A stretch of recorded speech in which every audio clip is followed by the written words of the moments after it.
有人會問呢個宇宙係咪真係有公平㗎？但係其實3月14號呢一個處女座月食，正正就係話俾我哋聽，宇宙一直都係公平嘅，但係公平未必會即刻發生。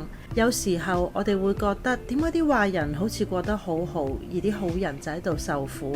但係其實呢個世界嘅能量流動從來都冇偏差嘅，只不過若然未到，只係時辰未到啫。處女座月食代表因果業力開始浮現，某一啲被隱藏起嚟嘅真相，某一啲長期都未解決嘅唔公平，會係喺呢段時間慢慢咁樣浮出水面。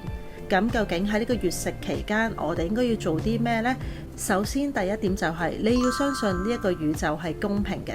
有啲嘢我哋雖然未必即時見到結果，但係只要你相信嗰一個公平嘅結果就會出現。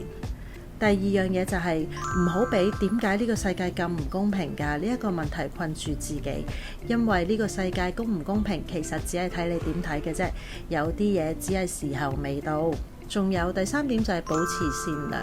雖然發生咗呢啲事 Andy 老師好似失去咗好多嘢，但係佢依然保持佢嘅初心，繼續拍更加多嘅影片。佢仲有好好嘅屋企人，而佢揭露咗呢一件事之後，仲有好多好多願意支持佢嘅人，而呢一啲嘢亦都係其他人拎唔走嘅。你有冇經歷過一啲當時覺得好唔公平，但係後來先發現宇宙係有自己安排嘅事呢？留言話俾我聽啊！